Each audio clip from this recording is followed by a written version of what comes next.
Welcome to Loch Lomond, known as the Queen of Scottish Lochs. It's the largest expanse of freshwater in Great Britain, 23 miles long, 5 miles wide, and at the northern end, 636 feet deep, making it the third deepest in Scotland. The River Laomainn, which we're now leaving, is the loch's only outlet, running from here into the River Clyde and from there into the Atlantic Ocean. The area is home to an abundance of wildlife, and its history is as rich as the landscape that surrounds these mysterious waters. It's a place where kings have trod and outlaws have roamed. It has inspired writers, musicians and artists for generations. It was during the Victorian era that Loch Lomond gained renown. Visitors were drawn from across the world, thanks in large part to the romantic novels of the likes of Tobias Smollett and Sir Walter Scott. Day trippers would travel here by train from Glasgow to cruise aboard large paddle steamers like the one we're passing on the left. This is the Maid of the Loch, the very last paddle steamer to be built in Britain. She was built in 1953 on the River Clyde in Glasgow, which was, between the late 19th century and the early 1950s, the world's premier shipbuilding city. She represents those bygone days when she and many ships like her would sail the length of the loch filled with visitors. These ships also provided a valuable mail and transportation service to the local communities.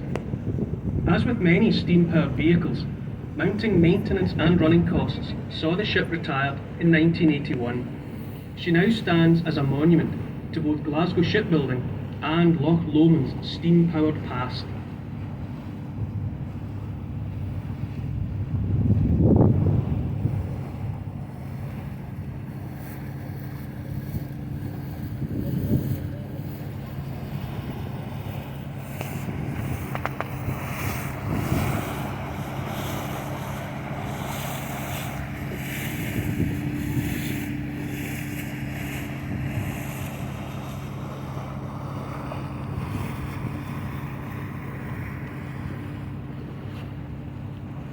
The birth of the Industrial Revolution in Great Britain saw the establishment of Glasgow and the River Clyde as both the world's premier shipbuilding city and as a major shipping port between Europe and the Americas. This brought a boom in wealth to the area in the 1800s. The trade routes which saw Glasgow flourish traded textiles from Europe to the Caribbean, sugar and molasses to America, and tobacco to Glasgow. At one time, 50% of all the tobacco in Europe had arrived via Glasgow. The wealthiest of these Glasgow tobacco lords were able to live the lavish lifestyles of aristocrats, building European-style villas in Glasgow and the surrounding area. While millionaires today buy super yachts, their equivalent in the 1800s built grand country mansions for hunting and fishing, for which the land around Loch Lomond became prime real estate. As we cruise along this western shore, we'll pass just a few of these houses built by the super-rich tobacco barons, shipbuilders and merchant bankers.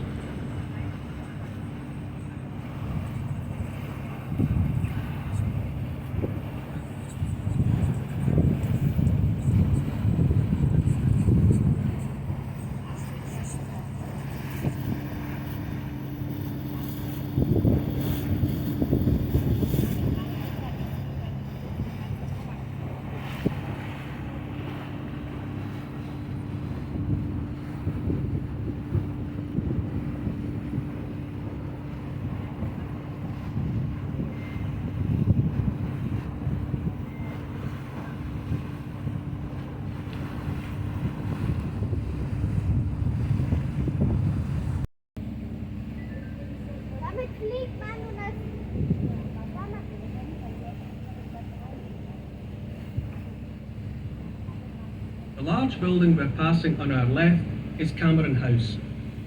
Cameron House was built in the 18th century by the Smollett family, shipbuilders and merchants, whose most famous member was the poet and novelist Tobias Smollett. Such was the wealth and influence of the Smollets, the house has welcomed a few famous guests in its time.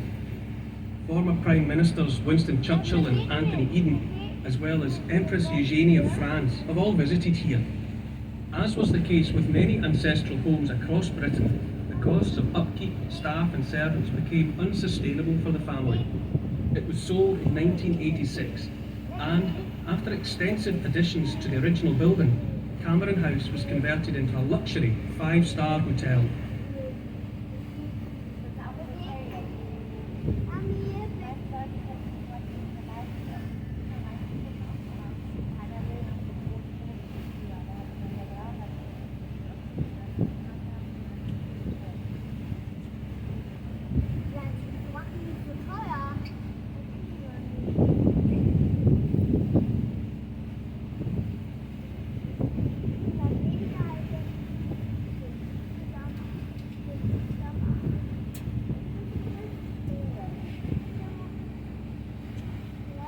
The large house on the hill to the left that you may be able to spot between the trees is Auchendennan House. Auchendennan House was commissioned in 1860 by the Glasgow-based tobacco merchant George Martin and was designed by famed Scottish architect John Burnet. During the Second World War, the house was used as a convalescent home for American servicemen coming from the front in France. After the war, as a goodwill gesture, the house was converted into a youth hostel thanks to a generous donation from American trade unions. The house remained a youth hostel until 2012, when it was bought over and converted into a 27-bedroom private home once again. Legend has it, the house marks the site of the hunting lodge of King Robert the Bruce, who owned much of the land and islands on Loch Lomond. These he used as his private hunting estate, introducing many of the deer and game birds to the islands and surrounding area.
This line runs across the width of the country and separates the Highlands from the lowlands. This can also be seen in the surrounding landscape as the rolling hills and meadows of the lowlands behind make way for the rugged peaks of the Highlands ahead. In just a few minutes, we will cross this boundary and enter the Scottish Highlands. This fact earns Loch Lomond the title of the gateway to the Highlands.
Scotland and the British Isles were formed 500 million years ago, it may surprise us that Loch Lomond only dates back 12,000 years to the end of the last ice age. As the ice that covered Scotland began to melt and recede, it gouged a deep canyon into the land. In its early years, Loch Lomond was connected to the sea before the land at its southern end rose up, trapping the water, which is now replenished by the burns and rivers of the surrounding hills and mountains. The Lough's catchment area for rainfall is 270 square kilometres, and its water level can fluctuate by as much as 3 metres between seasons. The Lough and its shores are home to a variety of mammals, including wildcats, deer and goats, as well as around 200 species of birds that inhabit or visit the Lough site. The most renowned of these being golden eagles, falcons and ospreys.